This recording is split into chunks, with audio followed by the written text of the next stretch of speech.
Muy bien. La persona de Jesucristo es la sección más importante y la posición cristológica del apóstol Pablo. El apóstol Pablo escribió esta carta en la iglesia de Colosas, a los colosenses. Ven, si leemos ese libro, si lo captamos, son 4 capítulos, miramos cómo es que Dios se movió ahí tremendamente en ese lugar, miramos cómo había ciertos problemas, había herejías ahí, pero más que nada Pablo le dio por el otro lado. ¿Qué quiero decirte? Cuando hay un problema, muchas veces tenemos problemas en nuestra casa y vamos rápidamente con la vara, rápidamente a reprender, rápidamente a regañar, rápidamente entendemos esta parte, pero ¿cuántas veces le ha tocado que le damos lo contrario? Empezamos a hablar bien, empezamos a aconsejar, se nos quita un poquito el enojo, la ira y sale algo bueno. De esta falla, de esta falta, ya sea de nuestros hijos o muchas veces problemas entre nosotros, los que estamos casados. La nota controversial de Colosenses lleva al apóstol Pablo a insistir sobre la naturaleza de Cristo. Él habla de Cristo y de lo que Él es para la iglesia. Había un grupo congregado ahí en ese lugar y Pablo nada más empezó a predicarles, empezó a hablarles del amor de Dios y usa la palabra esta, la preeminencia. Téngala grabada, la voy a usar varias veces para que se nos quede grabada. Preeminencia. Declara Pablo, Él es Dios, en Colosenses 1:15. Es la plenitud de Dios, 1:19. Él creó el mundo, la razón por la cual todo existe, Colosenses 1:16. Todo el misterio, tesoro y sabiduría que tú puedas anhelar pueden hallarse en la persona de Jesucristo. Un anhelo, un deseo en Él. El reino, más que nada, es posiblemente el tema central del Nuevo Testamento. El reino de Dios descrito ahora como reino de su Hijo amado, ahí en Colosenses 1:13, se refiere aquí al reino de Cristo y no al reino de Dios. Por el énfasis cristológico de la epístola, es de Dios, pero está hablando de Cristo. Ahí el apóstol Pablo. En cuanto a la salvación, necesitamos solamente a Cristo. Y en esta predicación, la preeminencia de Jesús. A ese le he titulado este mensaje, la preeminencia de Jesús. Veremos bien desarrollado cómo el apóstol Pablo nos da el retrato completo de nuestro Señor Jesucristo. Vamos a hablar de Cristo, vamos a hablar vamos a tratar de entender quién es Jesús. Y ahora nos hacemos nosotros, vamos a poder entender esta parte. ¿Alguna vez has tenido la sensación de que estás persiguiendo algo en esta vida que no lo satisface por completo? Yo creo que a todo, y me hablo yo mismo primeramente. Algo que no te satisface. Escuchemos esto. No estoy hablando solo de problemas de abuso de sustancias, aunque beber y perseguir otras adicciones son ciertamente formas de perseguir algo inútil. Hemos conocido gente buena, personas, ya sea amigos, familiares o aún hermanos en la iglesia, aún predicadores que están detrás de un púlpito, a esas personas que se sienten lejos de Dios. Yo me he encontrado lejos de Dios, no sé ustedes, me he encontrado apartado de Dios. Muchas veces nos sentimos exitosos, nos sentimos justos por fuera, pero por dentro nos falta Dios. No sé si usted ha experimentado esto. Y nos mantenemos ocupados con las prácticas religiosas, el trabajo, la escuela o la familia. Pero ¿cuántos saben que muchas veces no es suficiente? Hace falta algo, un ingrediente. Anhelamos que Dios se sienta real para nosotros. Un anhelo de sentir cerca a Dios. ¿Acaso tú has pasado por esto? ¿Te has hecho tú esta pregunta? ¿Te has hecho esta interrogante? Ese anhelo es el primer despertar espiritual para todos nosotros. Si tú has sentido esto o has llegado a una parte en este punto, creo que estás empezando a experimentar ese anhelo por Dios. Pero tenemos que buscarlo también. Tiene que haber algo más. Nosotros como iglesia, cuando anhelamos un amor profundo y satisfactorio, cuando queremos entregarnos a algo que realmente marcará diferencia, o cuando buscamos respuestas, preguntas a respuestas más difíciles en nuestra vida cotidiana, estamos buscando realmente, podemos mirar aquí dos opciones. Puedes seguir buscando tú por tu propia cuenta o buscar en el que te ha puesto ese anhelo. Dios quiere que experimentemos su amor directamente de Él como a través de otros con quienes nos relacionamos de una manera saludable. Lo que anhelamos, Dios no solo lo tiene, sino que en realidad es. Y la pregunta para todos nosotros, ¿cuál es tu anhelo en Dios? ¿En realidad quieres saberlo? ¿En realidad quieres tú conocer a ese Dios que sirves? Vamos a mirar entonces la preeminencia de Cristo. Vamos a leer el texto. Colosenses 1, 15, 16 dice: Él es la imagen del Dios invisible, el primogénito de toda creación, porque en Él fueron creadas todas las cosas, las que hay en los cielos y las que hay en la tierra, visibles e invisibles, sean tronos, sean dominios, sean principados, sean potestades. Todo fue creado por medio de Él y para Él. La preeminencia de Cristo. Quizás no hemos escuchado esta palabra, preeminencia. Ahí viene en Colosenses, y si alcanzas a leer este libro.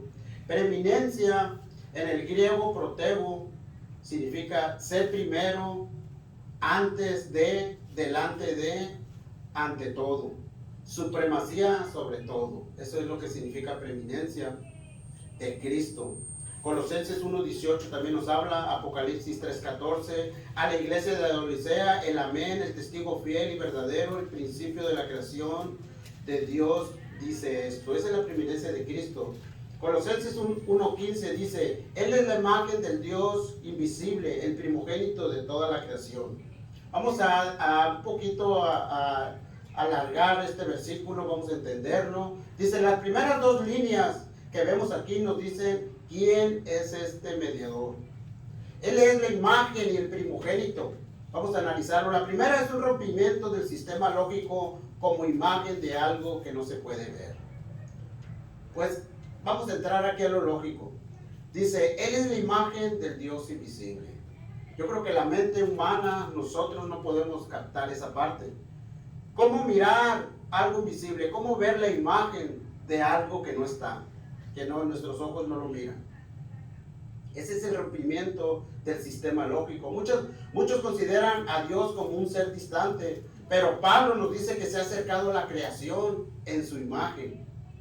Jesucristo, esto quiere decir que Jesucristo es la verdadera y máxima revelación del Padre. Juan 1:18 nos dice: a Dios nadie le vio jamás, el unigénito Hijo que está en el seno del Padre le ha dado a conocer. El rostro invisible de Dios se hizo ver a los ojos de los hombres en el rostro de Jesús. Era el Dios, era la imagen del Dios invisible, pero cuando viene Cristo a la tierra, Él nos lo da a conocer. La segunda línea que nos presenta también podemos mirar ahí un problema. Algunos ven aquí a Jesucristo como el primer ser creado, pero Charles Spurgeon nos dice, debido a que Cristo no podía ser el creador de todo y al mismo tiempo una criatura, concluimos que Él es el creador no creado de toda la creación. Pero no es así. Para entender esta frase debemos verla a la luz del Antiguo Testamento. El primogénito no era necesariamente el primer nacido, sino más bien era un título con ciertos privilegios que se daba a un hijo. Nosotros entendemos la palabra primogénito como el primer varón que tenemos en la familia. Eso tenemos entendido nosotros que es el primogénito. La palabra primogénito, prototokos en griego, más que hablarnos de una prioridad o de ser el primero, también hace referencia a su soberanía sobre toda la creación. Estamos hablando de Cristo. Entonces Jesucristo no es el primer creado, sino el que está sobre toda la creación. Entonces ahí es donde miramos la palabra primogénito, el unigénito. La línea siguiente nos da las dos razones por las que Él tiene esta primogenitura de la creación. Colosenses 1:16 dice, porque en Él fueron creadas todas las cosas. Significa que todas las leyes y propósitos que guiaron a la creación residen en Él. Entonces miramos que no hay un solo elemento que escape de su soberanía. Si hablamos de cosas que están en nuestro contorno, Él es el creador. Si hablamos de cosas que están fuera de nuestra realidad presente, Él es el creador de lo que vemos y también de lo que no vemos.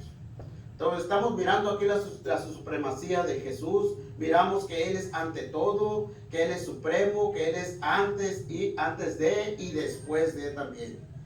Existe también una segunda declaración que introduce la siguiente estrofa a Jesucristo como mediador de la redención. Cuando hablamos de redención, estamos hablando de comprar algo. Se usa esta palabra, se usó en el tiempo de los esclavos. ¿Cómo es que para liberar a un esclavo tenías que comprarlo? Y en el caso de Jesucristo, en la redención, Él nos compró con su sangre a cada uno de nosotros. Allí es donde entra esta palabra redención. Es este derecho a ser llamado como tal y comienza la afirmación de que todo fue creado por medio de Él y para Él. Colosenses 1:16, una combinación similar se usa en Romanos 11:36. Porque de Él y por Él son todas las cosas. A Él sea la gloria por los siglos. Amén. Dice. El énfasis que se hace aquí es el que Él es el alfa y el omega de la creación. Él es el principio y el fin.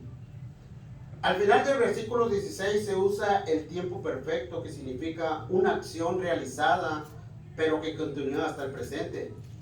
Y miramos que el Creador se sigue relacionando con la creación. Tú y yo somos la creación de Dios. Entonces miramos otra declaración que sigue afirmando más acerca de Jesús. Y acentúa la personalidad y declara su preexistencia. Finalmente dice que en Él todas las cosas subsisten. Ahí Colosenses 1:17. Es decir, que Él es el que pone armonía y unidad a la creación. Esto hace que la creación sea algo organizado, haya un orden en todo lo que hacemos como iglesia. Aquí tenemos una declaración completa de lo que es Jesucristo. Él es el Señor de la iglesia. Y esto lo dice la frase, Él es la cabeza del cuerpo. Ahí Colosenses versículos 18, 1:18. Nuevamente Él hace énfasis de una manera muy especial y nos dice que Él tiene la autoridad sobre la iglesia. Y nuevamente se usa el término primogénito. Aquí ya más literal. Primogénito salido desde los muertos. Con esta frase usándose también en Apocalipsis 1:5. Y de Jesucristo el testigo fiel, el primogénito de los muertos y el soberano de los reyes de la tierra, al que nos amó y nos lavó de nuestros pecados con su sangre. Aquí entonces miramos cómo es que se menciona a Jesucristo como el soberano de toda la tierra. Cómo miramos la plenitud de Él. Efesios 1:19 al 23. Si tienes tu Biblia, Efesios 1:19, 23. Dice, y cuál la supereminente grandeza de su poder para con nosotros, los que creemos, según la operación del poder de su fuerza, la cual operó en Cristo, resucitándole de los muertos y sentándole a su diestra en los lugares celestiales, sobre todo principado y autoridad, poder y señorío, y sobre todo nombre que se nombra, no solo en este siglo, sino también en el venidero. Y sometió todas las cosas bajo sus pies y lo dio por cabeza sobre todas las cosas de la iglesia, la cual es su cuerpo, la plenitud de aquel que todo lo llena en todo. Entonces, vuelvo a recalcar, Jesús, el Señor Jesús es el primero de todo, Señor del universo, Señor de la iglesia y Señor de todo. Él es la preeminencia. Entonces, miramos cómo es que el Señor es todo completamente. Miramos también la vida del creyente. Miramos que Él no puede compartir su supremacía, no puede compartir su reinado, no puede compartir todo lo que conlleva a ser el Señor, sino también comprometerse con algo. Cuando tú y yo encontramos a Dios, tenemos un acercamiento con Él. ¿Qué es lo que nosotros normalmente queremos o sentimos? Cuando tú y yo entramos a la iglesia, cuando tú y yo llegamos a la iglesia y experimentamos el amor de Dios, experimentamos un acercamiento con Dios, entonces lo miramos de esta manera. El traslado que ha sucedido en el creyente es de una tiranía hacia el reino. O sea, tiranía vamos a mirarlo como algo equivocado y reino lo vamos a mirar en lo que estamos ahorita, en lo que el Señor nos ofrece, su reino. La figura que se tiene en mente con la palabra trasladar es la costumbre que se tenía en los reinos orientales de llevar cautivos a un grupo de personas para tenerlos más en control en otro reino. El reino es posiblemente el tema central del Nuevo Testamento, el reino de Dios, descrito ahí en Colosenses como el reino de Cristo y no el reino de Dios, como les decía, por el énfasis cristológico de la epístola a los Colosenses. Ahora, el andar en Cristo es un tema muy importante para nosotros, el andar en Cristo. ¿Se usted ha preguntado, le han preguntado a usted, usted es cristiano? ¿Usted va a la iglesia? La persona no le va a decir cómo andas o qué cambio ha habido en ti. Yo creo que esa respuesta no la tenemos nosotros, porque podemos empezar a decir un sinfín de cosas. Pero en el andar en Cristo, dice Gálatas 5:16, dice el apóstol Pablo a los Gálatas: digo pues, andad en el Espíritu y no satisfagáis los deseos de la carne. Y en primera de Juan 2:6, el que dice que permanece en él debe andar como él anduvo. Miramos entonces que en estos pasajes de la Biblia el mandato de andar en Cristo tiene tres aspectos para cumplirlo cabalmente. Aparte del modelo de Cristo, debemos recordar el modelo que tenemos para nosotros, de nosotros mismos. Entonces, ¿qué ejemplo podemos poner nosotros ahí? Como personas, cada uno de nosotros. ¿Cómo usted recibió a Cristo? Creo que tenemos una historia cada quien. Tenemos un lugar, tenemos un día, no sabemos cómo, muchas veces, cómo es que nosotros recibimos a Cristo. Esto nos traslada a un momento clave en nuestra vida, al momento cuando nacimos de nuevo. Quizás no entiende usted esta parte. ¿Cuándo nacimos de nuevo? Cuando nosotros nos entregamos a Dios, cuando nosotros empezamos a experimentar algo diferente. Quizás no lo experimentaste en el primer mes, en el año, no lo sabemos. Cada quien en lo personal lo sabe. Muchas veces pasa el tiempo y no lo sabemos. Pero Dios nos ayuda aquí cuando nos dice qué es lo que sucedió por parte de ti y por la gracia de Dios. Tuviste tú que tomar una acción, pero Dios ya la había tomado. Cuando tú tomaste esa decisión, entonces el Señor ya lo había hecho y nada más estaba esperando que nosotros lo hiciéramos. Dice aquí que fuimos abrazados a una relación eterna en Él, pero también algo importante que no captamos nosotros. Él fue el que puso el arrepentimiento, porque te tuviste que arrepentir, tuviste que decir, Señor, he hecho esto, he pasado por esto, pero desde ahora me arrepiento. Lo que no entendemos es que Dios es el que pone el arrepentimiento en cada uno de nosotros. Dios es el que pone ese sentir. Dios pone en tu conciencia, ¿sabes qué? Estamos mal. Pero Dios lo puso en ti y tú tomaste la decisión de servirlo. Pero hay una consecuencia cuando Dios pone ese arrepentimiento en ti y tú tomas acción sobre esto. Dice que fuimos abrazados a una relación eterna en Jesucristo. Estas son las consecuencias. Una relación que significa pasar de muerte a vida y a una dependencia total o sujeción al señorío de Cristo. Muchas veces no experimentamos estas partes, pero en el momento en que Dios te puso el arrepentimiento y tú tomaste acción en esto, tienes todos estos detalles en ti. Esto debe convertirse en un motor para que nuestro cambio de vida siga siendo de la misma magnitud de la que fue cuando recibimos a Cristo. Se oye un poquito controversial. Recibimos a Cristo, Él nos otorgó el arrepentimiento, nosotros tomamos en acción y no miramos nosotros las consecuencias. Es muy necesario saber y conocer a nuestro Señor, al Hijo de Dios, que Él es el Cristo, que Él es el Mesías anunciado en el Antiguo Testamento, que es Jesús nuestro Salvador. En sí hemos recibido a Cristo Jesús, el Señor, en un solo acto. Recibimos a Cristo y recibimos a nuestro Señor. Por eso es muy importante conocerlo, por eso es muy importante leerlo, seguir aprendiendo de Él. ¿Por qué?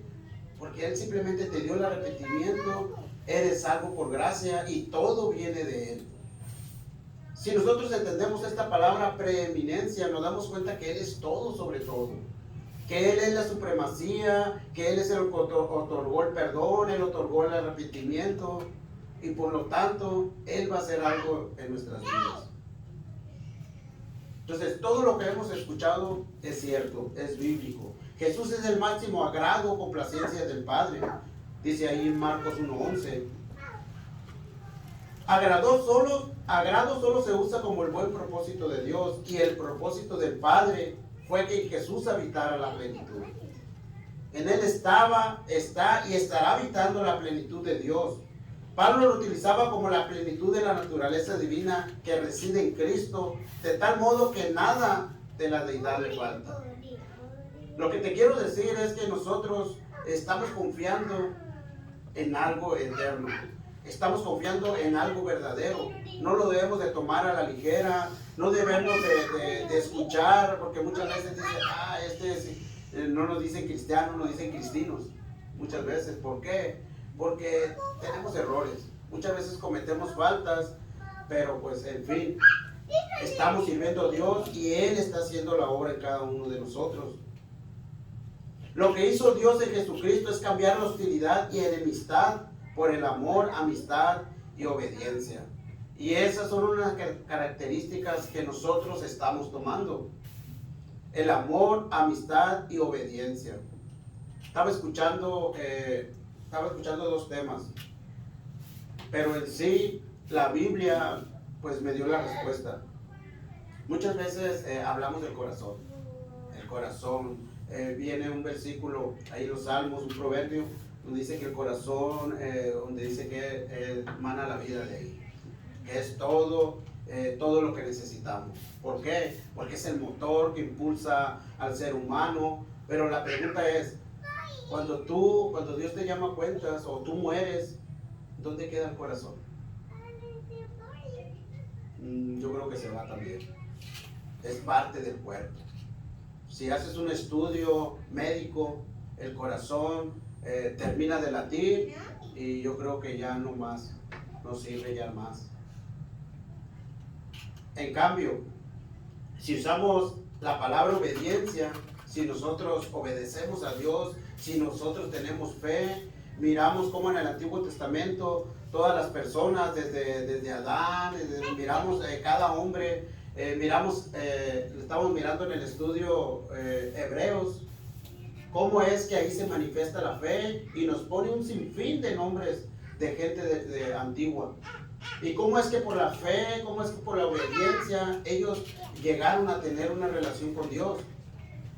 Y esa, cuando nosotros nos llega la muerte, esa es la que nos acompaña a nosotros. Entonces llegué a la conclusión de que es más importante la obediencia. Claro, el corazón, mientras estamos vivos, hay que tener un buen corazón, hay que nosotros usarlo. ¿Por qué? Porque de esa manera es como Dios se mueve en la carne de nosotros. Es una forma de ayudarnos a que nosotros manifestemos el fruto por medio de Él. Entonces, no había otra alternativa para hacer la paz. Jesucristo tenía que pagar el precio de la redención para hacernos libres. Nuestra esclavitud al pecado es tal que solamente un precio de esta magnitud puede ser el camino de la paz. Jesucristo entonces se manifestó en carne para que nosotros pudiéramos ser libres, para que nosotros pudiéramos experimentar la libertad. Cuando les hablé de redención, hablamos de que Él nos compró con su sangre. Y ahora somos libres. Y surge la pregunta, ¿libres de qué? Ahora somos libres, ahora podemos nosotros reconocer la palabra preeminencia y poder nosotros con libertad decir que Jesucristo, en Él habita todo. Él es la plenitud, Él es la supremacía, Él es el principio y fin. Todo esto no lo podemos llevar nosotros. Y lo más importante es que servimos a Él. Nosotros tenemos a Cristo en nuestro corazón. Él ha otorgado el arrepentimiento. Nosotros tomamos la acción, la tomamos, empezamos a vivir para Él. Empezamos nosotros a conocerlo. En el momento en que tú tomas tu Biblia, empiezas a querer, ya hay una acción ahí. Muchas veces no entendemos qué es lo que estamos leyendo, pero hay una acción ahí. Y eso nada más lo pone Dios. Cuando tú y yo empezamos a escarbar, empezamos a escudriñar, empezamos entonces a mirar las promesas que Él tiene para cada uno de nosotros. Él nos las ha otorgado y por lo tanto Él tiene paciencia para cada uno de nosotros. ¿Cómo es que Él va a usar a cada uno de nosotros? ¿En dónde? Pues en la iglesia. Porque también nos dice ahí en Colosenses que Él es el Señor de la iglesia. Dice 1 Corintios 14:12. Así también vosotros, pues que anheláis dones espirituales, procurar abundar en ellos para edificación de la iglesia. Muchos de nosotros vamos a tomar acto, vamos a tomar acción en hacer cosas para Dios. Pero no va a ser para nosotros, va a ser para edificación de la iglesia. Algo que yo he anhelado, un anhelo, un deseo, es por ejemplo estudiar. Pero no es para mí. Es para yo conocer primeramente a Dios y para poder compartirlo aquí a los que me escuchen. Cuando hacemos estudios, eso es lo que Dios pone en mí para que sea edificación para la iglesia. En lo que se refiere a anhelo, lo hablamos en el primer punto, dice Job 6:8, ¿quién me diera que viniese mi petición y que me otorgase Dios lo que anhelo? Cuando tú y yo anhelamos, entonces, cuando tú y yo hay un anhelo dentro de ti, déjame decirte que Dios ha puesto ese anhelo en ti. No es, no, que se me antojó esto, no, pues que yo en un futuro yo anhelo esto. Sí, podemos anhelar muchas cosas, aún materiales, un buen trabajo, sí, es un buen deseo. Pero la realidad es que un anhelo que viene de parte de Dios, Él te lo va a cumplir. Quiero concluir con esto. La preeminencia de Jesús. Supremo sobre cualquier cosa. Nada ni nadie encima de Él. Y Él es el más importante de todo. Cristo es la imagen del Dios invisible. Él es el creador y sustentador del universo. Y es el Señor y Salvador de la humanidad. Ese es el Dios que tú y yo servimos. Todo creyente debe someterse a Dios. Y esto implica hacer de Jesucristo nuestro dueño y Señor. Si en verdad deseamos vivir como a Él le agrada, esto implica confiar en Él cada vez más. Obediencia.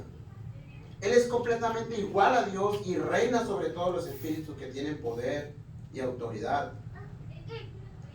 Y Pablo reafirma que no es por nuestra propia fuerza, sino la misericordia de Dios, que el hombre tiene acceso a su presencia, como lo menciona aquí Charles Spurgeon.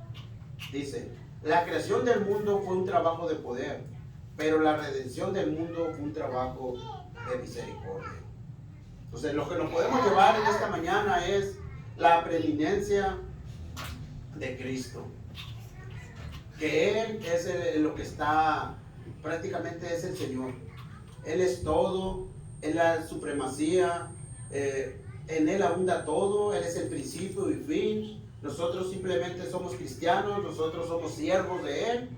Y lo que Él, el anhelo que podemos poner en Él, el deseo ferviente, es nada más darle las gracias, darle la gloria, porque Él nos ha proveído la salvación. Y el anhelo también de Dios fue proveer esa gracia en cada uno de nosotros. Lo puedo decir en 5 partes. El anhelo de Dios por nuestra salvación. Esta fue predicha, Salmos 4, 5, 6, 45, 6, 7. Fue proclamada, Lucas 1, del 31 al 33. Fue visualizada, Mateo 17, 4, 5. Fue realizada, Colosenses 1, 19. Y reconocida, Filipenses 2, 9, 10. Entonces, antes de la creación del mundo, Él tuvo ese anhelo. Él tuvo ese deseo hacia nosotros. Y hoy ha sido proclamado. Hoy ha sido reconocido. Nosotros ya gozamos de esa salvación, ya gozamos de esa gracia, y el anhelo de Dios se ha cumplido en esta mañana en cada uno de nosotros. Entonces, nos llevamos a esto. Yo creo que hemos terminado. Hemos terminado. Vamos a dar un aplauso al Señor Jesús. Entonces, pues la palabra preeminencia, yo creo que es clave poder entenderla, poder conocer a Dios. Y Él es todo para nosotros. Debe de ser todo para nosotros. Dice la Biblia que Él es el Señor, que Él es el Rey de Reyes y Señor de Señores. Si nosotros entendemos esta parte, entonces nosotros podemos crecer como cristianos. Podemos empezar a adquirir conocimiento, podemos empezar a simplemente conocerlo. En el momento que nosotros tomamos la decisión de conocerlo, Él va a empezar a ayudarnos. Él va a empezar a obrar en nosotros. Vamos a empezar nosotros a tomar decisiones. Y es cuando Dios se manifiesta. Yo creo que ese es el anhelo para cada uno de nosotros. Entonces, le voy a pedir que incline su rostro. Vamos a meditar. Vamos a tomar 1 minuto, 2, 3 minutos del tiempo que sea necesario para meditar sobre estas palabras, sobre este mensaje. ¿En qué tú lo puedes poner como en práctica? ¿Qué es lo que puedes tú tomar para ti? ¿Qué es lo que Dios puede hacer en ti?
Muy bien. Muy bien. Gracias al Señor entonces por esta oportunidad. Y vuelvo a leer este versículo. Job 6:8.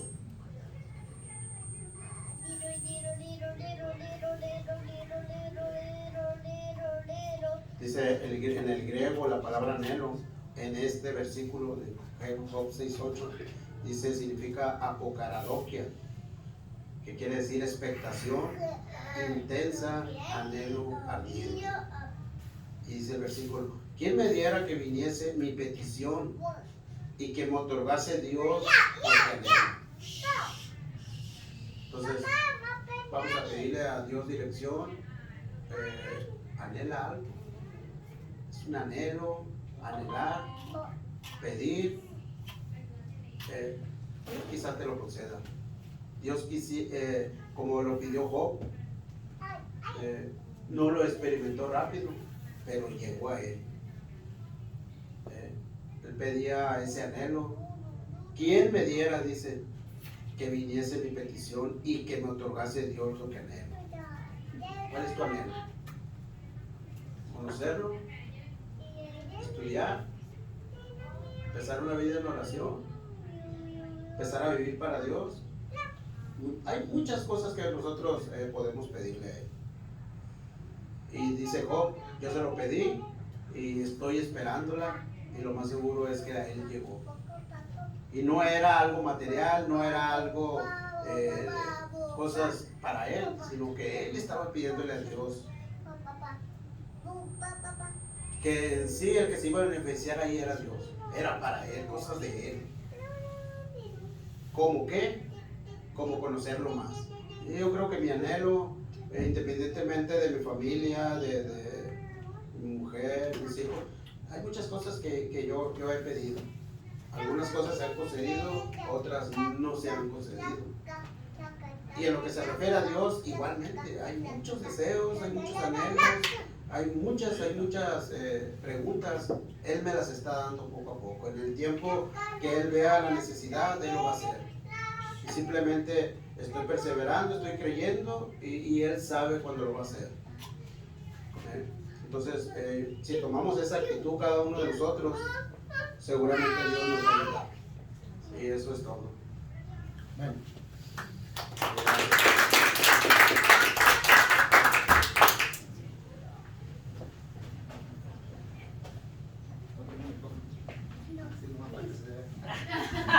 Dios tiene anhelos para nosotros tenemos anhelos, vamos a tener anhelos también, igual que Jesucristo. Él es la preeminencia, Él es todo, Él es parte de la creación, su creación. Él es todo para Él y por Él, por eso, sí, amén. Así que tengamos eso en mente, amén. Vamos a despedirnos, damos gracias, Señor, en el nombre de Jesús. Honramos, Dios, Padre, por tu palabra, Señor. Sabemos que lo conocemos, Padre, que tú eres todo, Señor, Padre. Tú hiciste todo por nosotros, para nosotros, y porque tú tienes ese grande amor, Señor Jesús. Nosotros también vamos aquí para ti, Señor, anhelando las cosas grandes y maravillosas que tú tienes para nuestras vidas. En el nombre de Jesús. Amén. Amén. Amén. Amén. Amén.